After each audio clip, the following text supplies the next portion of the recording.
In trigonometry, there are two main techniques for solving non-right triangles, which are called oblique triangles. The first of these methods is referred to as the law of sines, and the second is the law of cosines. For section 7.1, we'll be looking at the law of sines. We'll first take a look at the different cases of different types of triangles given based off of the given information. Okay, we'll be solving some non-right triangles, and we'll be solving some application problems as well for non-right triangles. When we take a look at the law of sines, we're going to see, we can observe that in any case to use the law of sines, we will need to know at least some angle and the side length opposite that angle. So that would have to be given information in order to access the law of sines. We can take a look at why that is. Here are two cases of oblique triangles. That again is non-right triangles. So none of the angles are 90 degrees. That means we either are in the case where all three of the given angles are less than 90 degrees. Okay, such as this acute triangle I've drawn here. Or where one of the angles is greater than 90 degrees. It doesn't have to be A, it could be any one of the three, is greater than 90 degrees. Now, recall that it's only possible for one of the angles to be more than 90 degrees. If two of these angles were more than 90 degrees, we would already have more than 180 degrees total, so that would not be possible. So one of the angles is going to be greater than 90 degrees in an obtuse triangle, and the other two angles will still be acute. Okay, so this could be or B or C. Just one of the three is greater than 90 degrees. Okay, now here's the development of the law of sines. Oh, and recall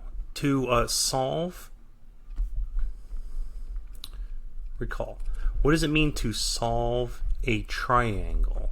It means to find the measures of A, B, and C, that is the three angular measures, and the side lengths A, B, and C. So you have to find 6 components. And in order to solve any triangle, okay, we would need to know at least 3 of these at the start. Okay? At least 3 of these, okay, at the start in order to follow any process to solving a triangle. Now, in the past, we were only doing this with right triangles. Recall that if you're told that a triangle is a right triangle, that already tells you one of the angles must be 90 degrees. So that's already one piece of information. So when we were solving right triangles previously, we could be told we had a right triangle with 2 other known components, and that would be 3 components total because the right angle would be one of the 3. Now that we're dealing with oblique triangles, we truly don't know any of the components until we're told. And we need to be told at least 3 of them at the start in order to have a chance of solving the triangle. Okay, so on to the development of the law of sines. Let's take the case where we have an acute triangle. So all the angles are less than 90 degrees. Now in this triangle, if we choose, without loss of generality, it could be any of these 3 angles that we do this to. I'm going to choose the one here at the top, which I've called angle B. If we drop a line from that angle down to the base that is perpendicular to the base, we create 2 right triangles side by side, a left triangle and a right triangle. And I'm going to label the length of that measure h for the height of the triangle.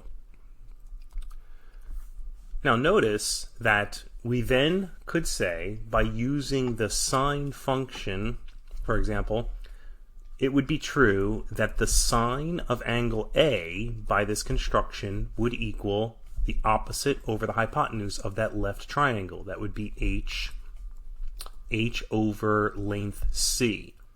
Okay? And notice from the right triangle, okay, the triangle on the right side, we could similarly construct off of the angle C. We could say the sine of the angle C is opposite over hypotenuse for the right triangle. That would be h over A. Now we can solve both of these equations for h. The first equation solved for h, we can do so by multiplying both sides by c. So we get side length c times the sine of angle A, and that equals h. In the second equation, similarly, we'll multiply both sides by a. So side length A times the sine of angle C is equal to h. Now both of these formulas are equal to h, so we can, by substitution, we can set the two expressions equal to each other. So c times the sine of A is equal to a times the sine of C. And another way that we can write that same equation, in this case by dividing both sides by A and dividing both sides by C, we can write that we have the sine of angle A over side length A is exactly equal to the sine of angle C over side length C. Okay. And that is the law of sines. In fact, this would be true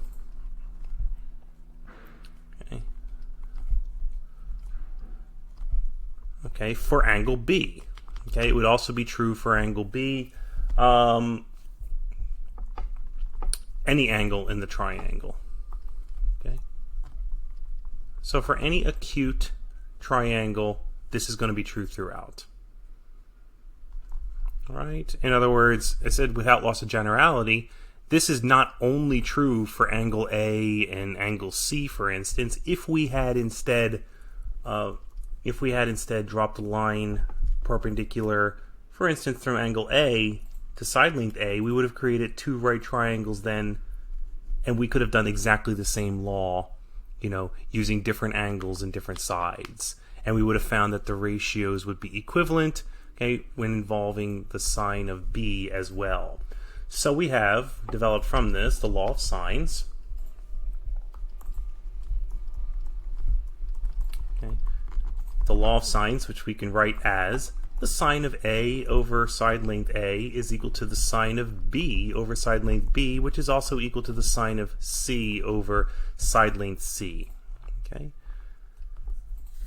So we can relate any two of these ratios that we might need to, based off of what information we might be given and what information we want to discover. Okay. Another way that we can write all these by taking the reciprocals, it would also be true that we can write A over the sine of A is equal to B over the sine of B, which is equal to C over the sine of C. That is the law of sines. Okay. Now I want to take a look at the law of sines to see if it would work as well if we had instead an oblique, or not oblique, if we had an obtuse angle, that is. Okay. Well, if we had an obtuse angle here, let's work with that angle. I'm going to do so by first extending the base outward and then dropping from here, from my angle B right here, I'm going to drop that line perpendicular now. Okay, now this is outside of our original triangle. But notice now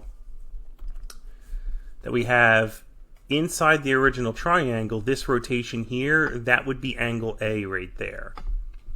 Well then this angle out here, okay, this angle out here, that would be the supplement to A. All right?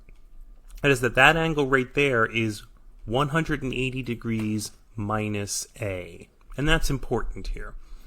Okay, because that's going to be incorporated in this smaller right triangle that we have here on the left. Okay, let's take a closer look at that.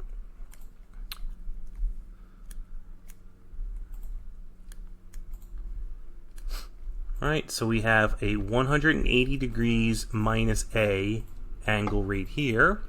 Okay, we have a right angle right here. I'm going to label the height of this triangle H.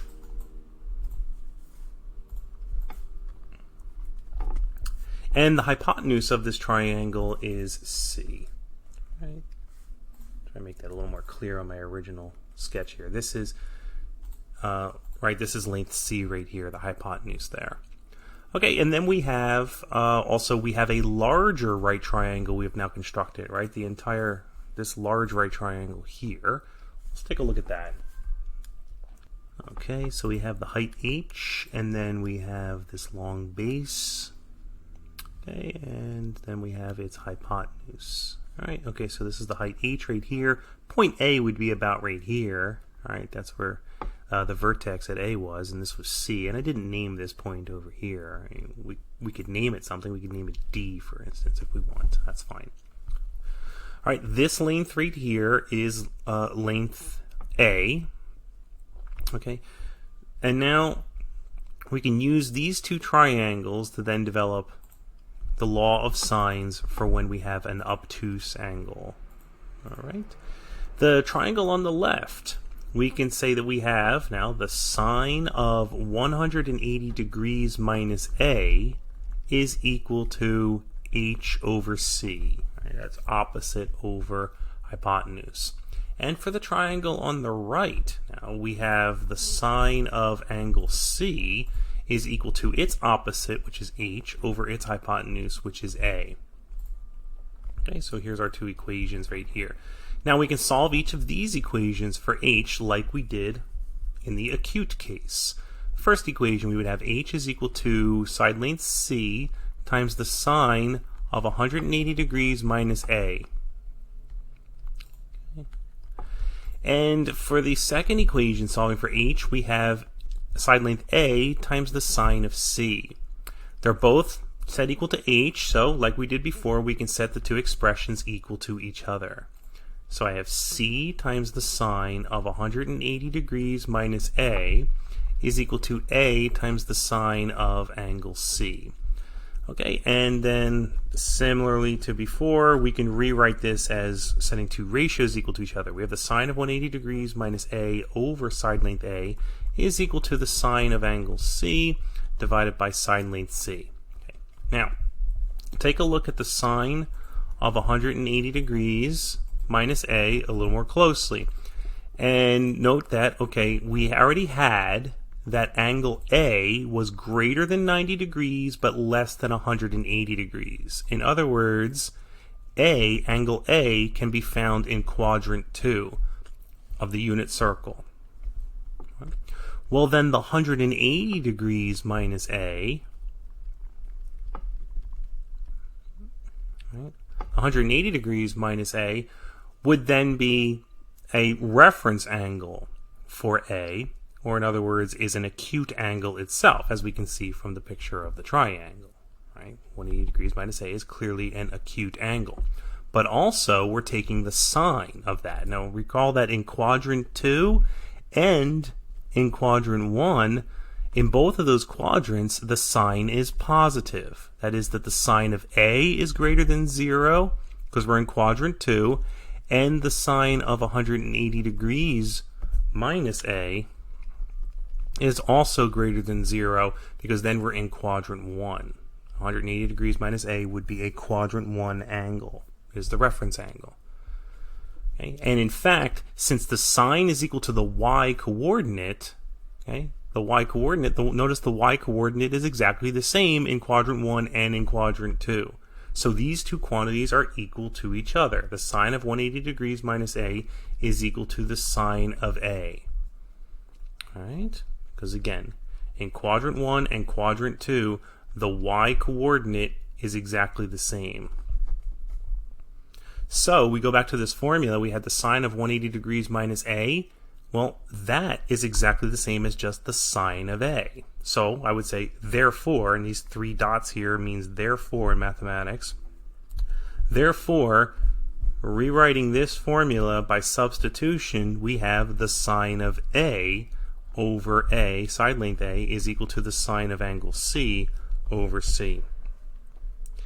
And again, this would still be equal to, as well, the sine of angle B over side length B. Again, angle B is going to be, was already an acute angle. Okay, so including angle B in there is no different than what we already proved for the acute triangle. So we have now proved the law of sines is true whether the angles A, B, and C happen to be acute or obtuse. It doesn't matter. Okay, the law of sines is going to be true. Now observe, take a little closer look at any individual law of sines. Okay, how we know when we're going to be able to use the law of sines. Take for example, if if we wanted to relate the sine of A over A to the sine of B over B, just as an example. Now, in order to use this formula to solve for any one, to solve for any one component of this formula, our components right now are the angle A, the angle B, the side length A, and the side length B. We have 4 components written into this equation. To solve for any one component, we must already know the other 3. Otherwise, we can't solve the equation for the missing one.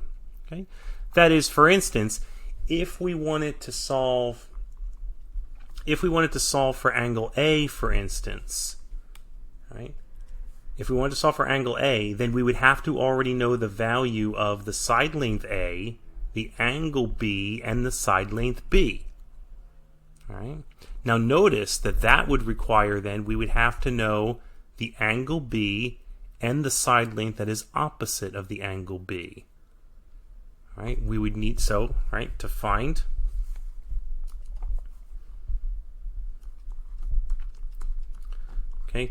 A, we would need to know side length A, angle B, and side length B as well. And that requires that we know an angle and its opposite side length.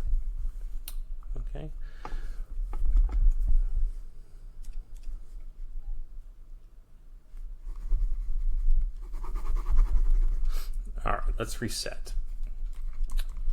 Sine of A over A is equal to the sine of B over B. Similarly then, if we wanted to find the angle B,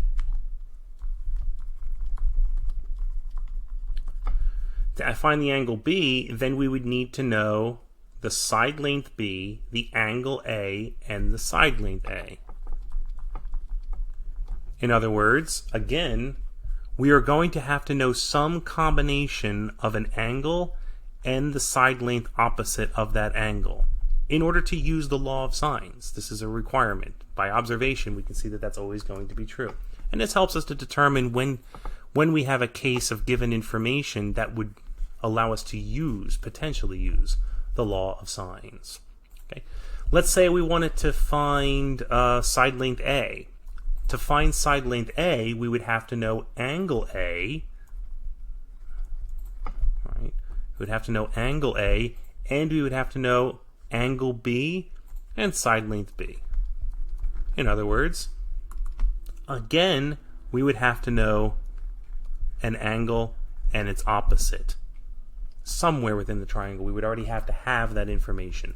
And finally, in order to find side length B, we would need to know angle B along with angle A and side length A. So, in order to use law of sines, we should take a look at the given information for our triangle and see if we happen to know an angle as well as a side length opposite of that angle. This brings us to the different cases, the 6 different cases of combinations of known values for triangles in general.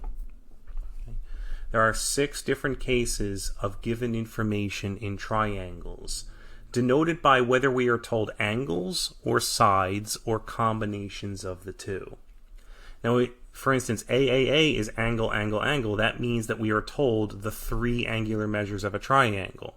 Now, being given the 3 angular measures only with no side lengths gives us, in fact, an infinite amount of possible triangles. So the angle, angle, angle case does not give us a unique triangle. It gives us an uncountable number of combinations. For instance, just as an example, let's say that we know that we have a 30 degree, 60 degree, 90 degree triangle like we've already seen before. Given an angle, angle, angle. We're not told any side lengths here. We're only told the 3 angles. That's what makes it this case. Well, recall that we have multiple possibilities. One possibility is that we could have that this base is equal to 1, this hypotenuse is equal to 2, and this height is equal to root 3. That's one possibility for a 30, 60, 90 triangle. But it's not the only possibility. That is, if all we know are the angles and we don't know the side lengths, there are many possibilities. There's not a unique triangle. Like, we could double all these. We could have a side length 2 here, a 4 here, and a 2 root 3 here. That would be another possibility with the same given 3 angular measures. Okay? 30, 60, 90. We could have, this could be, how about 10? This could be 10. Multiply that by 5. Multiply that by 5, you get 20. Multiply that by 5, you get 10 root 3. All right, etc. There are an infinite amount of possible side lengths we could find, okay, if all we are given are the 3 angle measures. Okay. So there are many possible, in fact, infinitely many possible side combinations that would exist for any angle case. So it's not possible to solve an angle case triangle. You would need to know some information about a side length in order to solve it uniquely. Okay. Now, the angle side and angle side angle, it says here in this table that those are both going to be forms that are that can be solved using the law of sines, and let's see why that is. So on the next page here, I give you a couple images of what those would look like. Okay, so when we read off the type of triangle we have, we are reading off, in this case, angle side. We're reading off what is the given information, that is, what numbers were told to us, and where are they in the triangle as we read it through the triangle in either the clockwise or the counterclockwise direction. So here's an example where we have an angle side. Let's say that we're told the measure of angle A, the measure of angle B, and the measure of side length A. Then as we read this information off, let's see, if I read it off starting at angle A, if I then move in the counterclockwise direction around the triangle, the next angle I would encounter would be angle B. So that would be angle, and then as I continue in the counterclockwise direction, okay, after angle B, the next piece of information we're told is side length A. So this would be an angle side. That again is where, supposing that we are told what number each of these 3 components are, and the 3 other ones that I haven't labeled here would just be unknown values to us. Okay, we wouldn't know what they are. Now notice, if we have angle side, if we have an angle side combination, then we are guaranteed to be given an angle and a side length opposite that angle. In this first case here, we are given angle A and side length A. Just by the fact that it is angle side, that will always be the case. We will have an angle and the side length opposite that angle in the given information. So since we have those opposites, that means that the law of sines would be available to us to use to continue solving the triangle. Right? In the other triangle, again, the same case, right? Here we'd have angle C is opposite side length C. If we had been given angle A, angle C, and side length A, okay, then we would have angle A and side length A. Again, we would have an opposite. Okay, so anytime we're given angle side, we will always be able to draw the triangle such that there will be some angle and its opposite side length. All right, the angle side angle case. If we are given the 3 bits of information, if we are given about a triangle, if one of them starting at some angle, if we're given, like, let's say we're given angle measure A, and then we'll say that we're also given maybe angle measure B, and if we're given the side length that is between A and B. If we're given the side length between A and B, then we would call this the angle side angle case. Notice as we read this information off in either the clockwise or counterclockwise direction, it is an angle side angle case. Now, recall that because we are told 2 angles, we can find the 3rd angle in the triangle. because the sum of the three angles has to be 180 degrees. So for the angle-side-angle case, to access the law of sines, we would have to first solve for angle C, okay, which we can do so by the fact that C has to be 180 degrees minus the sum of A and B. Okay, so we had for case angle side, as a reminder, for case angle side, because it is angle side, you draw the picture and see that this has to be true. Every time you're given the information, you always start by drawing the diagram and labeling the known information. Okay, every time we have angle side, it means we will always be given, okay, some angle and its opposite side length. Okay. And that's exactly what we need, an angle and its opposite side length. That's exactly what we need in order to use the law of sines. Now the case where we have angle, side, angle, that's again where the side length is sandwiched between two angles. Okay, what we're going to do is we can solve for the third angle, right? Solve for the missing angle first. And that missing angle will always be opposite the given side.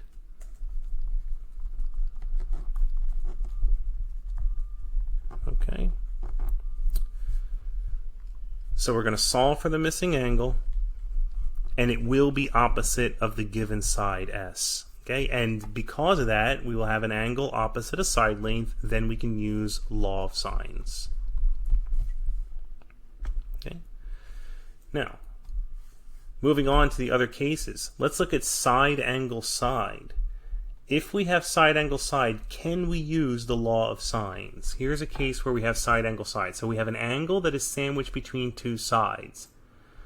In order to use law of sines, we would have to have an angle that is opposite a side length. That means we would have to be able to find out either angle A down here or angle B over here if we wanted to get the law of sines to work. We don't have angle A and we don't have angle B, and we only have one angle given. So we can't use the fact that they sum to 180 degrees to solve for them. Okay, right? We would need to know two of the angles in order to solve for the third.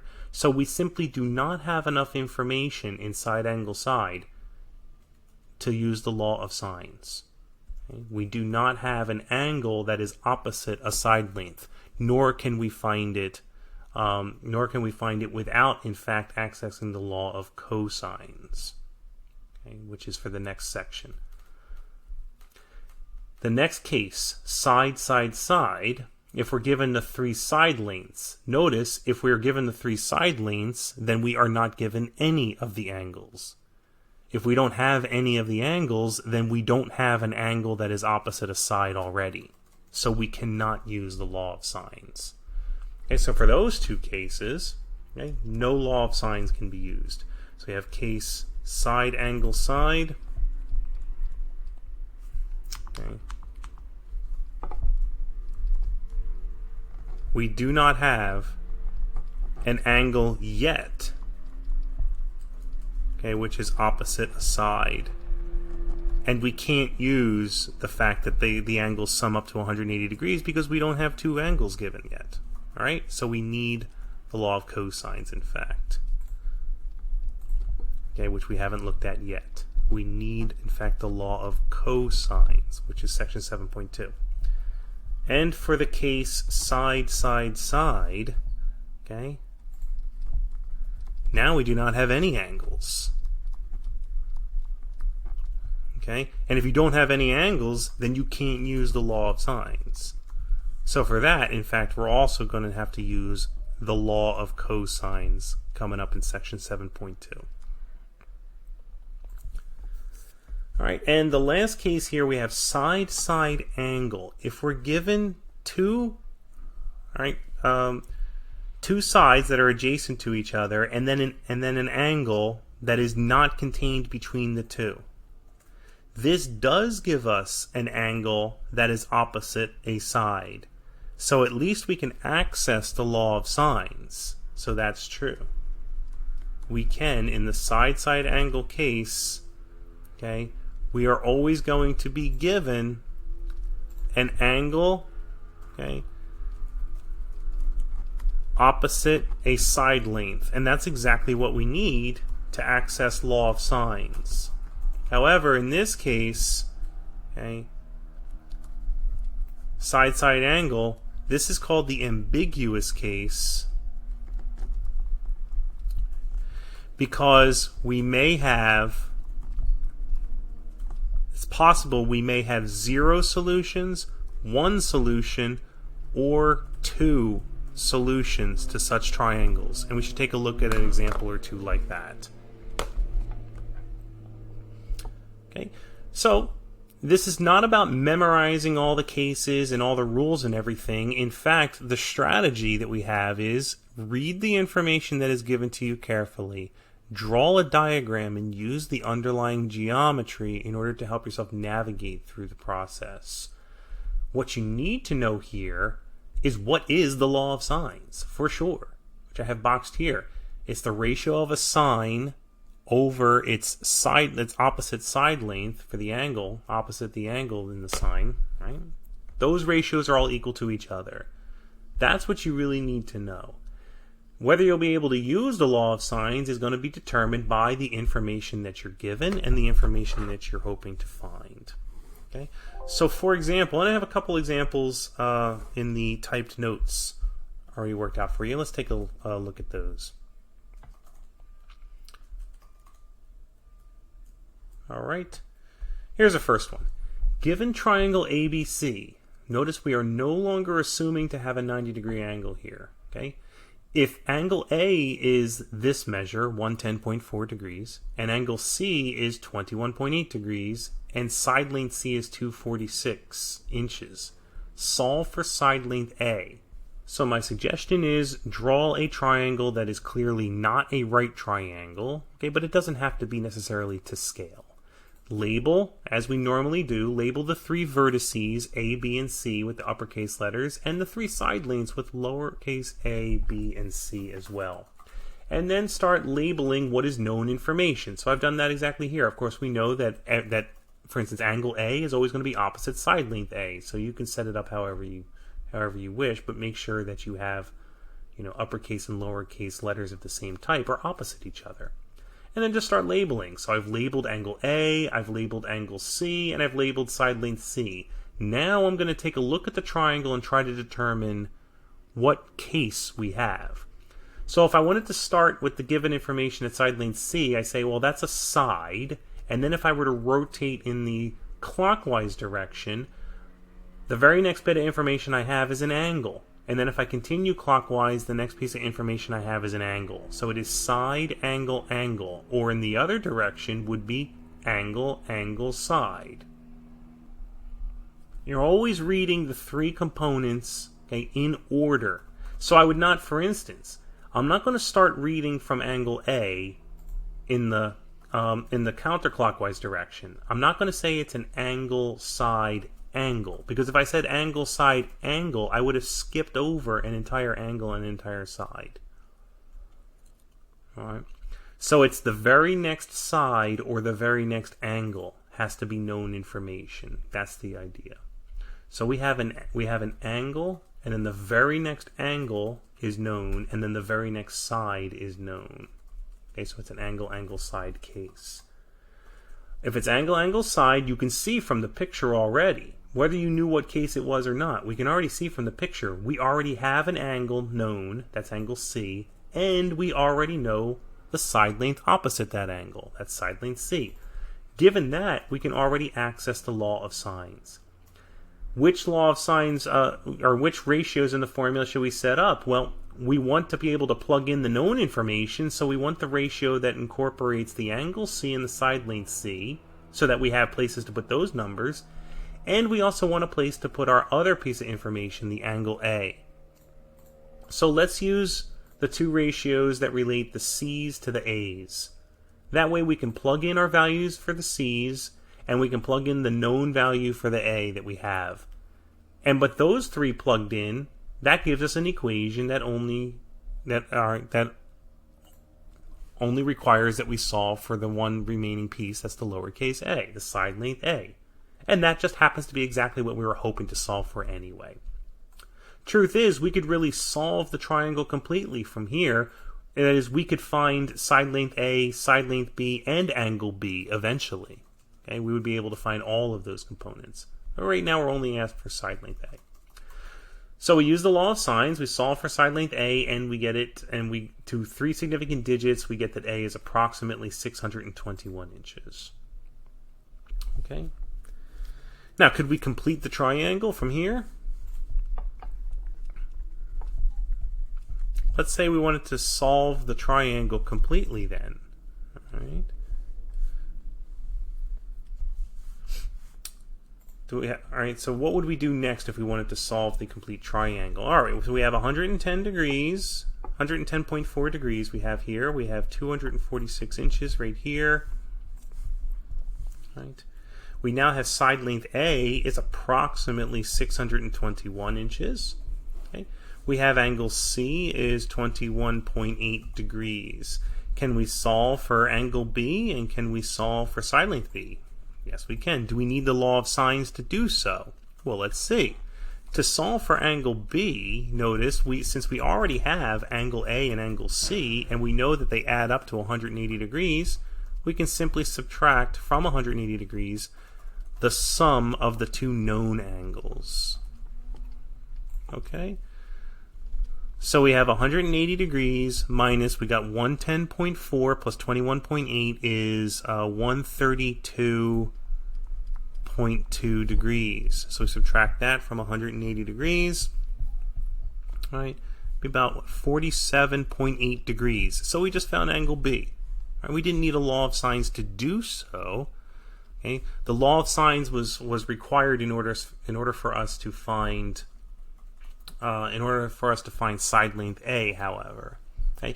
And then also to find side length B. How could we find side length B?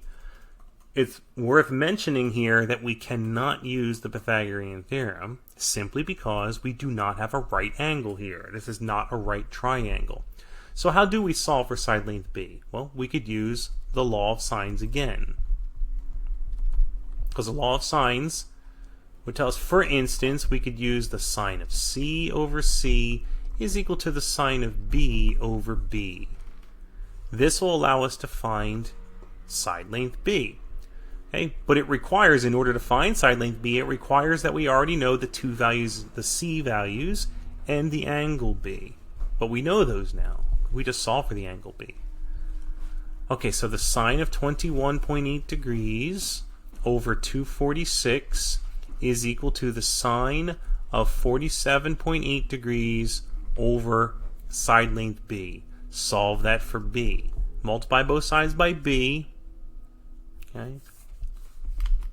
So you can see what I'm doing here. I'm multiplying both sides by B. So B times the sine of 21.8 degrees over 246 is equal to the sine of 47.8 degrees. And then multiply both sides by the reciprocal of this fraction here. So B is equal to the sine of 47.8 degrees times 246 over the sine of 21.8 degrees. So set in degree mode, we have the sine of 47.8 degrees times 246 divided by the sine of 21.8 degrees. And I'm getting that B is approximately 490.72, which to 3 significant digits would be 491 inches. So now we have side length B, and that completes it. We've solved the entire triangle. We have all 6 components now. So the process we really follow here is to absolutely draw an arbitrary triangle. That's not a triangle that has a right angle in it. Okay, just draw an arbitrary triangle, label the 3 vertices with uppercase letters, label the 3 side lanes with lowercase letters. Make sure that, of course, the opposite side and the angle it is opposite of have the same letter, uppercase and lowercase. Once that's done, to start labeling the known information.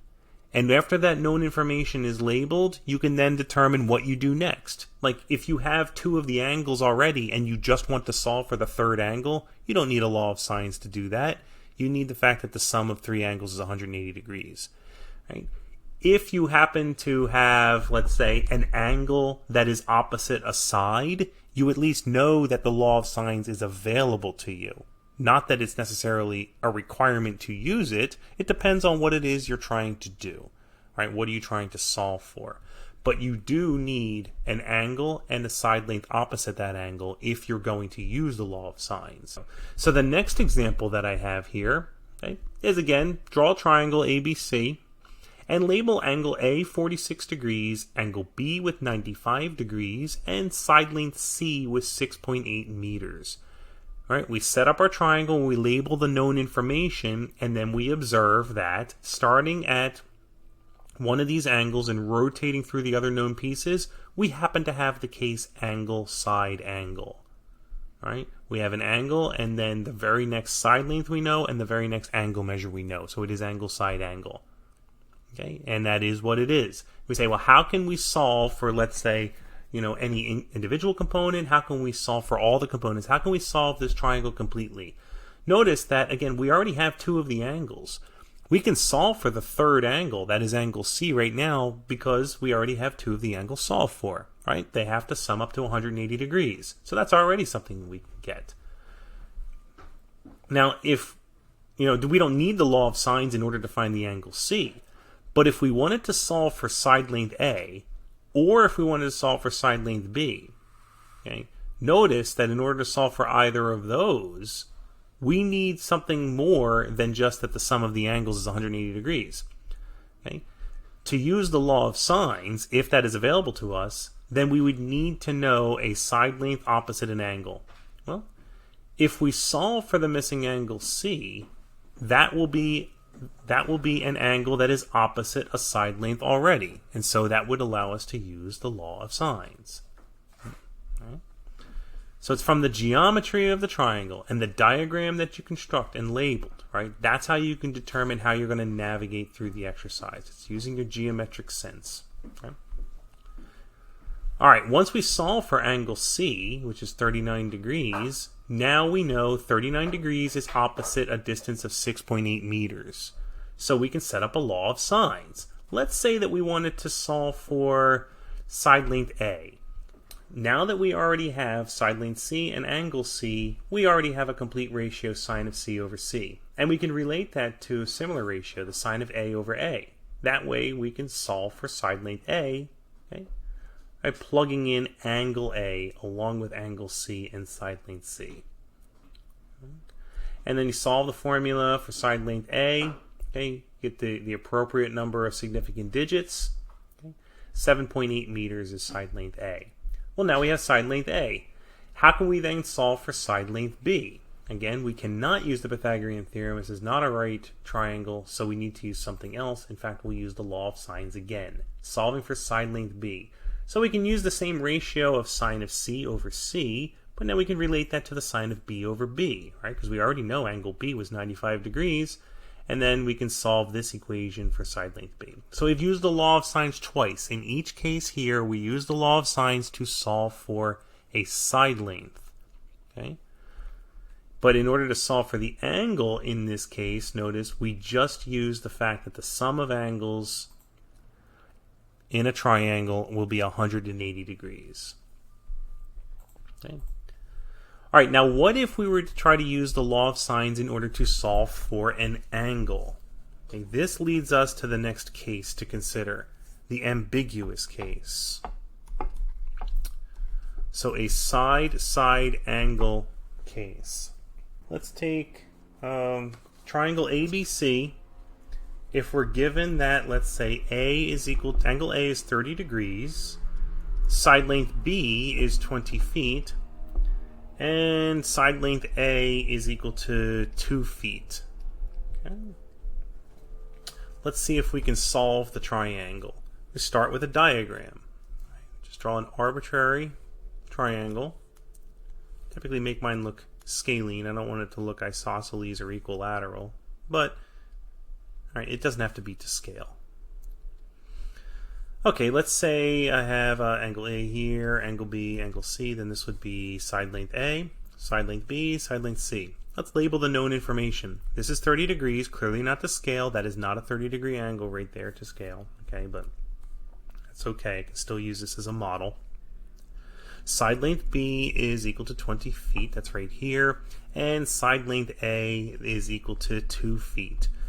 So, starting at side length A, if we were to rotate in the counterclockwise direction, the next known piece of information would be the very next side. So that's side, side, and then finally we have the very next angle. So this is a side-side angle case. Okay.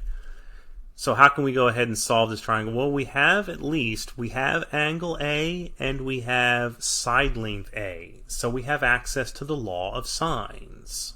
Okay, so using the law of sines, we can relate the sine of A over side length A, for instance, maybe to the sine of B over side length B, right? Because we are already given the information about side length B. Let's start plugging information in. The sine of 30 degrees divided by 2 is equal to the sine of B divided by side length B, which is 20. Okay, and we can solve for B. So we can multiply both sides by 20, which gives us 20 divided by 2 is 10. So we have 10 times the sine of 30 degrees is equal to the sine of B. Okay. What's the sine of 30 degrees? Okay, so we recall that the sine of 30 degrees is equal to 1/2. So we have 10 times 1/2 is equal to the sine of B. Okay. 10 times 1/2 is 5. So we have the equation 5 is equal to the sine of B. What happens when we then try to go and solve this equation? That is, whether we do it analytically, consider what are the outputs of the sine function, or go straight to the arc sine function in your calculator. What are you going to get? You should try it in your calculator right now and see what happens when you take the arc sine of 5. What kind of an error message does your calculator give you? Because it's going to give you an error because there's no solution to this equation. Okay? One justification for this geometrically is that, well, let's consider the sine wave function. Right? Remember the sine wave graph. It has a maximum of 1 and a minimum of -1. It never gets up to 5. Right? It would need an amplitude modulation, but this is not modulated. Right? So the sine function cannot output anything with a magnitude of 5. Not without an amplitude modulation. So there is simply no solution. So here we are looking at the ambiguous case, side-side angle, and we found that in this particular case there were 0 solutions. It is possible, okay, for SSA, okay, it is possible, okay, to have no solution. But as the next example that I show you will demonstrate, it's not a guarantee you're going to have no solution. You have to work through the problem using the mathematics in order to find out if you have a solution or not. So let's try the next example. All right, example. Triangle ABC. Let's say that we're given that A is equal to 40 degrees, B is equal to 19 feet, and then let's see, side length A is equal to 18 feet. Now already, you'll notice from the given information alone, we have an angle A and a side length A. So we do have an angle and its opposite side.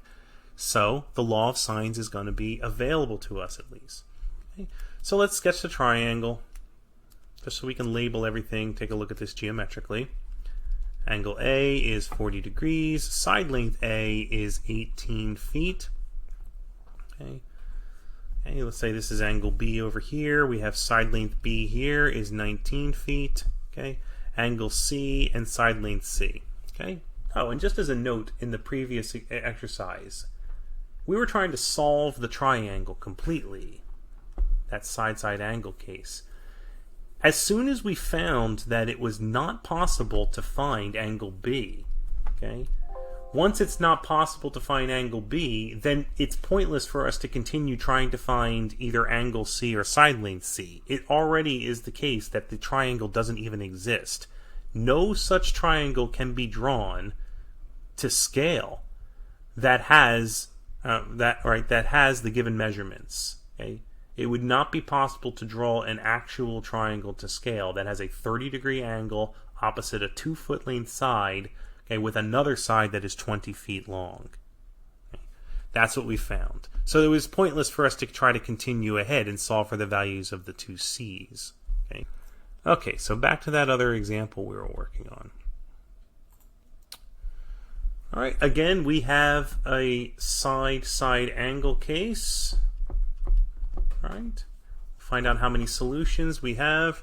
We can access law of sines. In this case, again, we have an angle A, and we have a side length A, so we'll be able to use the sine of A over A. And we also have information about side length B, so I should relate this to the sine of B over B. Let's plug in the known information then. So the sine of 40 degrees over 18 is equal to the sine of angle B over 19. Okay, and then let's see if we can solve for B. Multiply both sides by 19, so I can write 19 over 18 times the sine of 40 degrees is equal to the sine of angle B. Well, that means then that B is equal to the arc sine of this quantity here. I'm going to go to the calculator and find out what this is, approximate it with a decimal.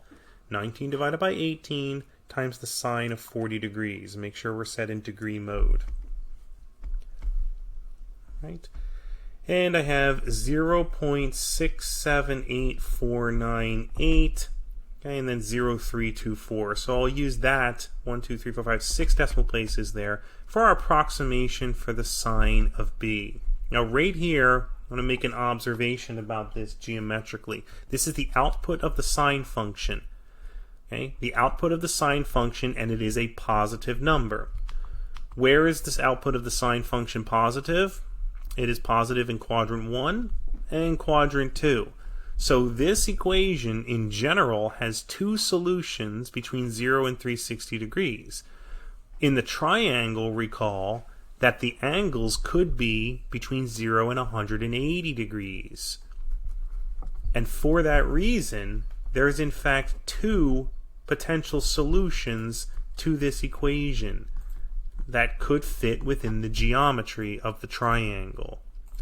Let's find out by the calculator, what does it tell us the arc sine of this 0.678498 number is.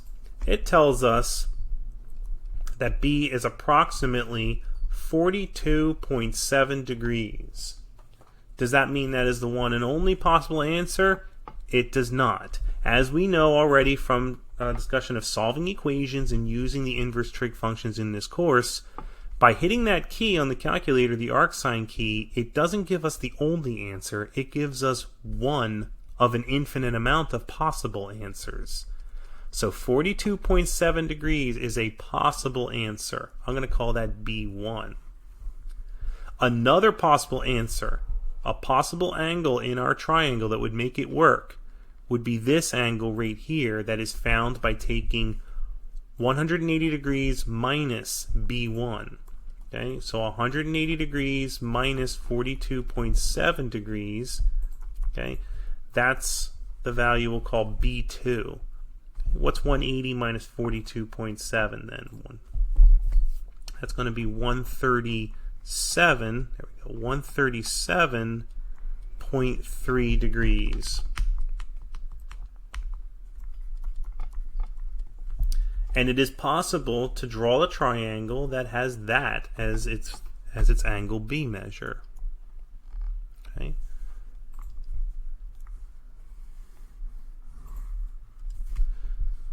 Okay, so in this case, we have two possible solutions, both of which, okay, can be drawn into our triangle here.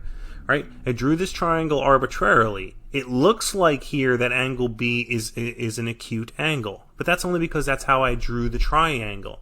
It would be possible to also draw a triangle then, okay, that has the correct angle measures and the correct side lengths, whereby it turns out that B is in fact an obtuse angle. Okay.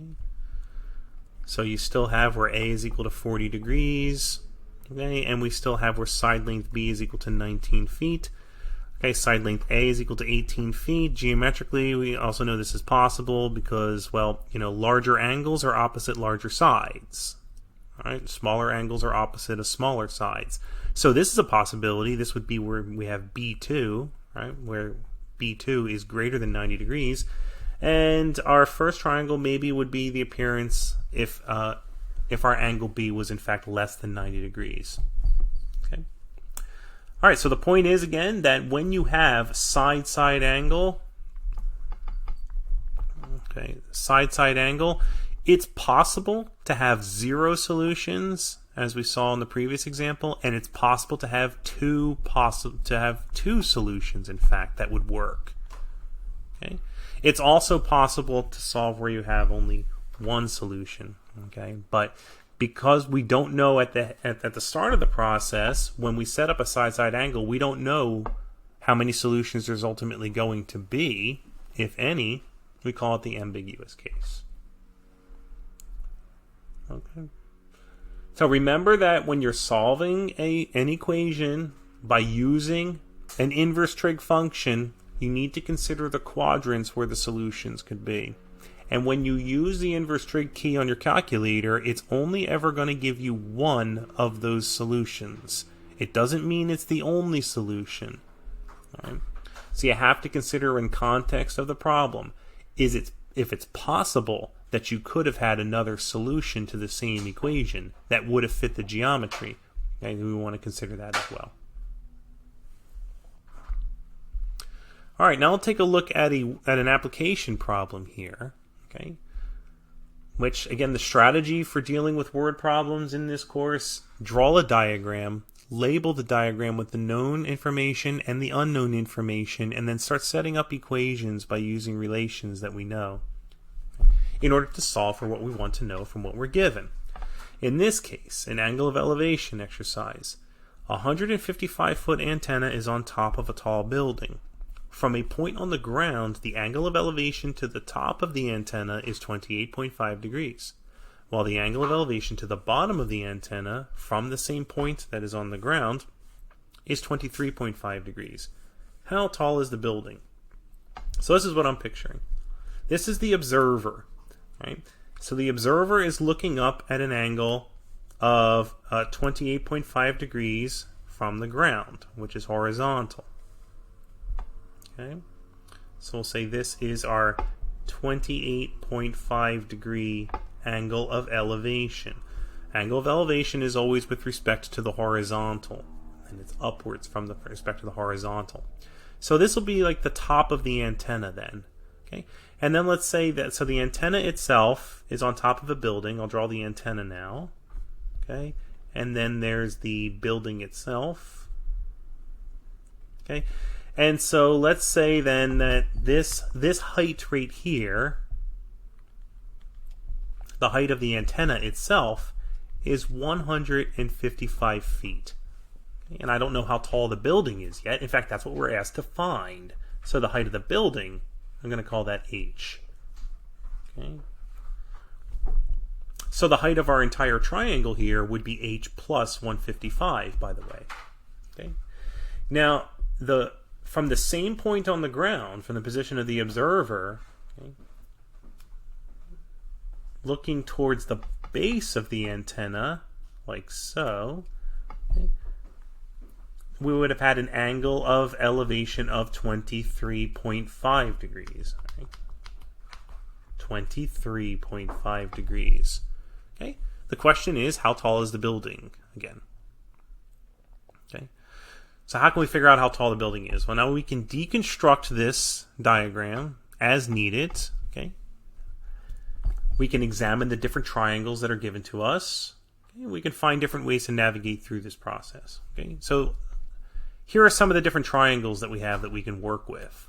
All right, we have the upper triangle, which is a non-right triangle. We know that we can work with non-right triangles now. Okay, where we have the 155-foot antenna up here. And then we have this small angle in here. What would that be? Well, it would be 28.5 minus the 23.5. So this would have to be a 5-degree angle right here then. Okay. So we have that information. We also have a large right triangle, supposing we wanted to work with that. The large right triangle, which includes the building and the antenna, that would have a height of h plus 155 feet. All right, and this angle right here is 28.5 degrees. Okay, I'm going to label some of these side lengths then. So I'm going to label, I'll label this one, I'll call this one C, and I'll call this one D right here. So this is D on our original drawing, this is C on this one. So we see what triangle I'm talking about here. This is the larger right triangle, so the hypotenuse here would be length D. All right, and then we also have then the smaller right triangle, right, which would include in it the height of the building over here. C is the hypotenuse, and then this angle right here is 23.5 degrees.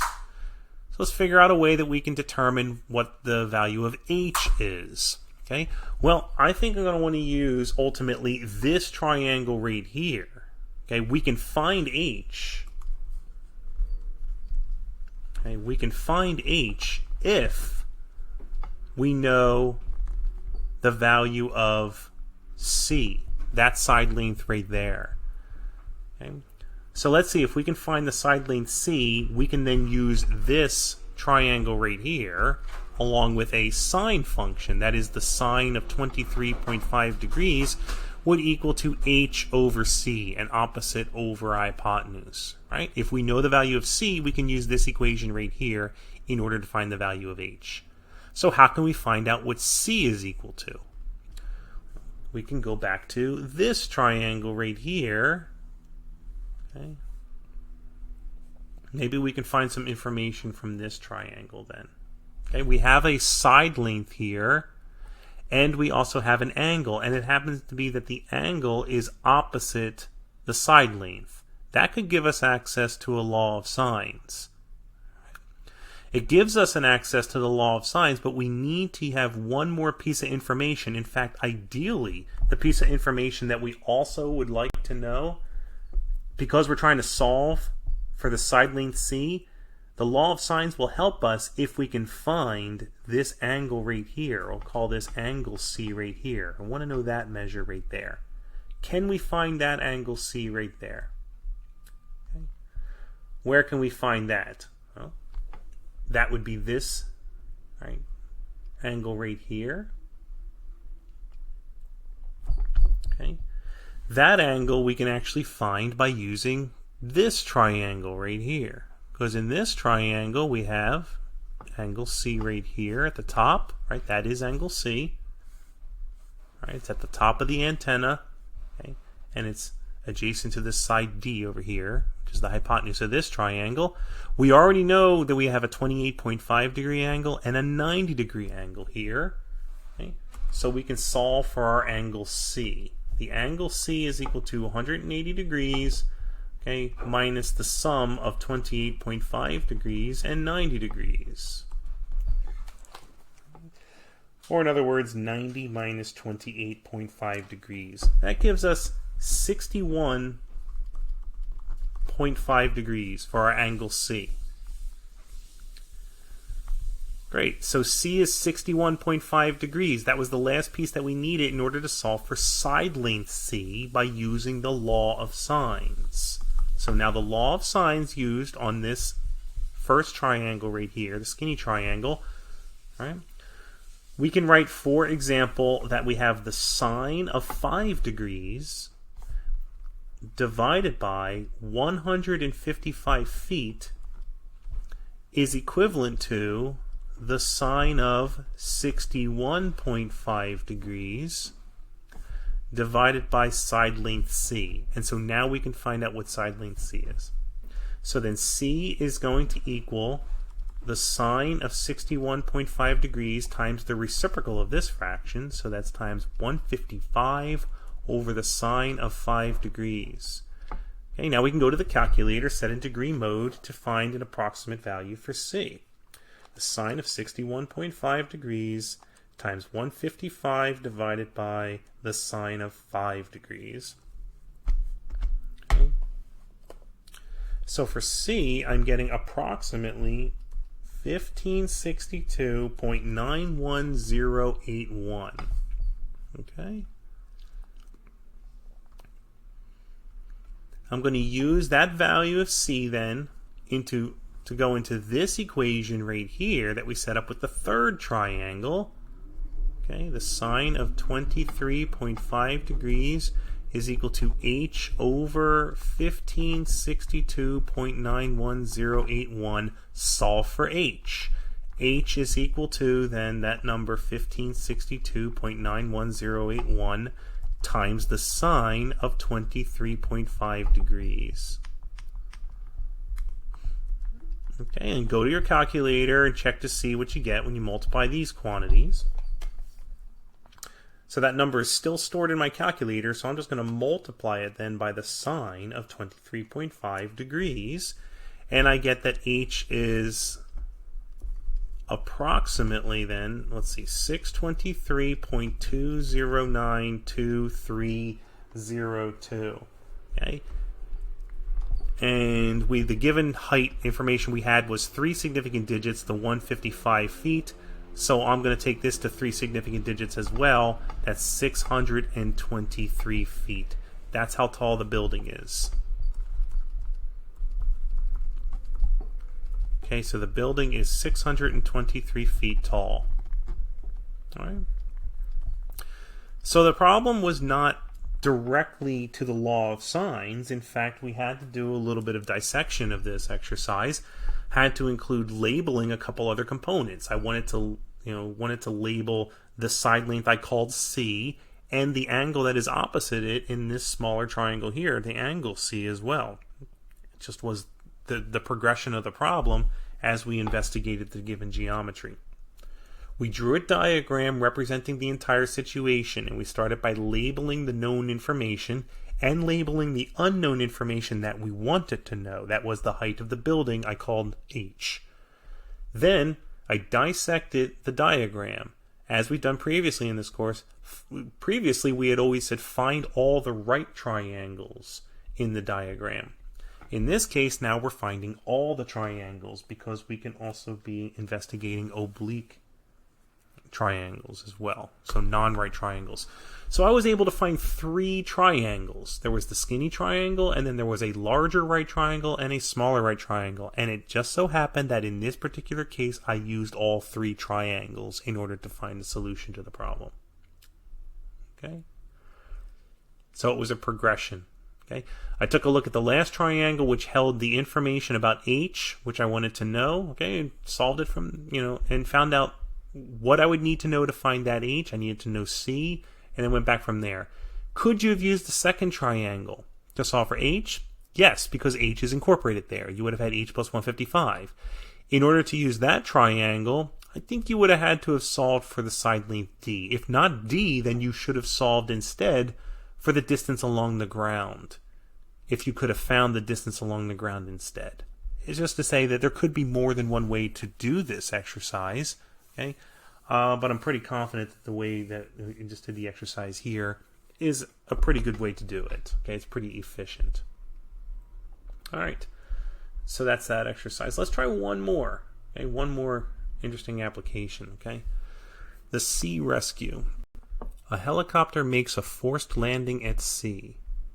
The last radio signal received at Station C gives the bearing of the helicopter from sea as north 55.4 degrees east. Recall, bearing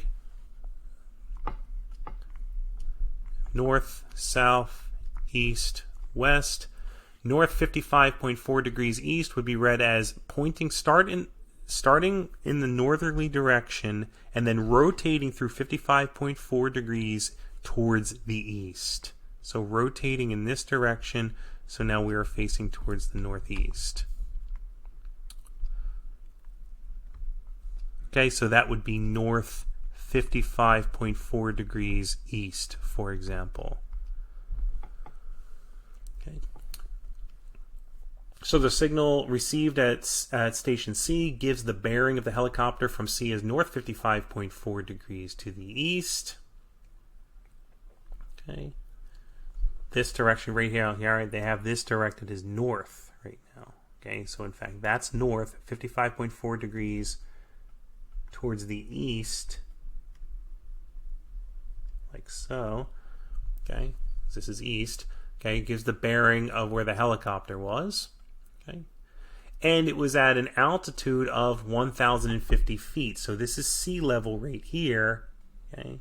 All right, here's some waves for you. All right, so this is sea level down here. Okay, and this is where the helicopter was. All right.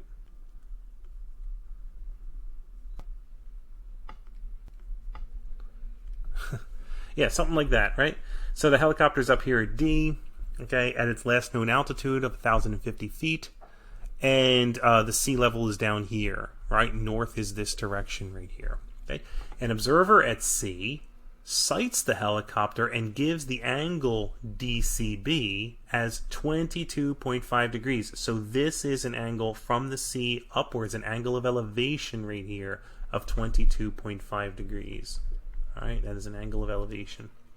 How far will a rescue boat at A have to travel to reach any survivors at B? Wow. So we need to find this distance here. Okay, and I'm going to call that distance D.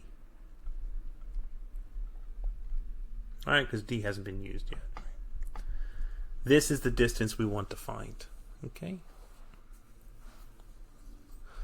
Right? Oh, if the bearing of B from A is south 56.4 degrees east. Really helpful that they gave us this diagram because it's a ton of information to have to figure out. And ultimately what we want is we want to find D right there. Now using this given information, let's extract the triangles that are relevant. Okay? Extract relevant triangles. Starting with, what is it we're trying to find? Trying to find D. So I'm going to extract the triangle. Okay. There's only one that includes D right now that I can see. So I'll extract the triangle that includes D. And that would be this triangle, the triangle ABC. Okay. So I'm going to draw triangle ABC. Okay, this is A right here. This is B. And this is vertex C right here, really. Okay. So I've called this side length D, right? It's not being called C. I'm calling this D right here. We are told this angle right here at A, right? This is 56.4 degrees. Okay. And let's see what else. We're also told that over here, right, because this is the bearing from C to A. This is this line C to A. So this right here is 55.4 degrees. Okay. So we have an angle and another angle, right? If we can get, now notice we want information about D that is opposite of this angle right here, right? So we have the makings of a law of sines here. We have a sine of 55.4 degrees over D would be equal to the sine of 56.4 degrees over this side length here. Let's call that A. Okay? We can find D, therefore, if we know the value of A, side length A. So let's see if we can find side length A. Once we find side length A, we can plug it into this equation, and then we'll be able to find D. Where can we find side length A? Well, that would be, right, from C to B, that would be this measure right here then. Okay. So where can we find that from? Well, there's a triangle right here, and in fact this triangle where we have the 1,050 feet and the angle of elevation, that must be a right triangle because this is the altitude and this is the ground level or the sea level right here. So this has to be a right angle right here. So this triangle, triangle BCD, a right triangle, that's going to be relevant as well.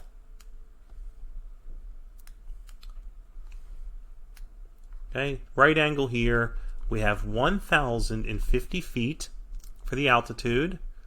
Okay, this is vertex D right here. Right, this was C, and this was B. And the angle of elevation was 22.5 degrees. Okay, and the side length we hope to find is this side length right here. This is the side length we actually called A. Right. That is what connects C to B. That distance connecting C to B, okay, that's what I've called A here. Call it whatever you would want to call it. I called it A because it was opposite angle A here. You know, it's opposite angle D here. I've already used the letter D anyway. Find A. Okay. How can we find A? Well, we have a right triangle here. We don't need like a law of sines in order to do that. We can just use right triangular trigonometry. In this case, we can use, let's see, we have information about the opposite side, and we hope to find information about an adjacent side. So we'll use a tangent function. Tangent of 22.5 degrees is equal to the 1050 feet, okay, divided by A in feet, right? Because tangent is opposite over adjacent. So that means then that A, multiply both sides by A, and then divide both sides by the tangent, 22.5. A is equal to 1050 divided by the tangent of 22.5 degrees. And let's find that then on the calculator, approximately. So 1050 divided by the tangent of 22.5, making sure we're in degree mode. Okay, then side length A is 2534.92424. Okay, there's our value of A. Now we can go to the equation we set up here to solve for D. Okay, we have the sine of 55.4 degrees over D is equal to the sine of 56.4 degrees. Okay, over this quantity here, 2534.92424. Okay, solve this for D. So we can multiply both sides by D. We get the sine of 55.4 degrees is equal to D times the sine of 56.4 degrees over 2534.924. And then multiply both sides by the reciprocal of this fraction here.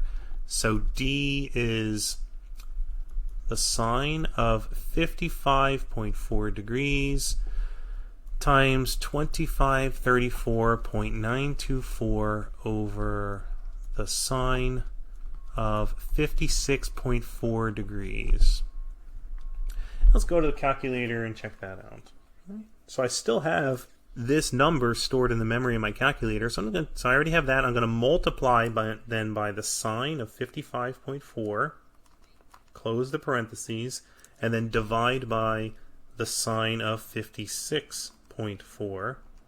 Okay, and I get that D is approximately 2505 and then 0.144823. Alright, so if I take that to round it to the nearest number of feet, let's say, what was it given? 1050 feet. Let's go 4 significant digits. You're about 2505 feet. Okay.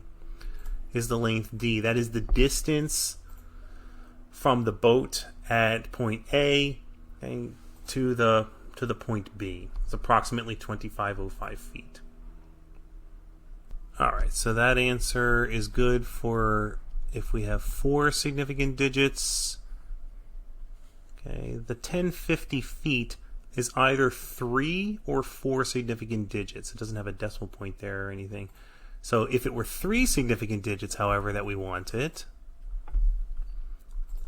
then to the third significant digit, the 5 would tell us to round up. I would say 2510 feet, right, would be the approximate answer, okay, if we wanted, for instance, 3 significant digits. Okay, it wasn't specified in the exercise. Okay, so either of those answers I would find to be acceptable here. Okay, so I know these exercises can be pretty challenging. Okay, follow the strategy like we've talked about this semester. Draw a diagram, label your diagram with the known information and the unknown information, for instance, what it is you want to solve for. In this case, we want to ultimately solve for this distance, which I call D. You can call it whatever variable you want, as long as that variable hasn't already been used in the exercise. Okay. Then extract the triangles that are relevant, starting with a triangle that includes our goal, whatever information we're really trying to find. And then try to work backwards from there. What pieces of information would you need to know in order to be able to find that value? And then for the things that you need to know, in this case the value A, how can you find that value? You know, is there another triangle in the diagram or whatever it is that is required in order for you to find the pieces that you need in order to reach the ultimate goal of the exercise? Okay, it really requires a lot of the use of the geometry. So good diagrams, the choice of variables to represent quantities that we don't know. We don't want to leave side lanes blank if we're trying to solve for it. Give it a name. Choose a letter that's an appropriate letter for that side length, for instance, or the angular measure if that's the case. And then use the trigonometry and the other geometry of the course in order to find your way through the exercise. So somewhere in there, in this section, you can expect somewhere to use the law of sines, because this is the law of sines section. But that doesn't mean that the law of sines is the only part of the exercise. You can certainly use, sometimes you might have to use right triangular geometry, trigonometry as we had here, and you might have to use things like Pythagorean theorem if you have a right triangle, and you might have to use that the sum of the angles in the triangle is 180 degrees. Okay, so the point is to have flexibility, draw yourself a good diagram, and choose good labels, and continue to practice with different examples. And if you need any assistance, you have more questions, you can send me an email, and you can certainly also access the tutoring center. And I'm sure they're getting busy now towards the end of the semester, okay, but they're there to help at many hours of the day. Okay, check out the homework. Let me know if you have any other questions. Take care.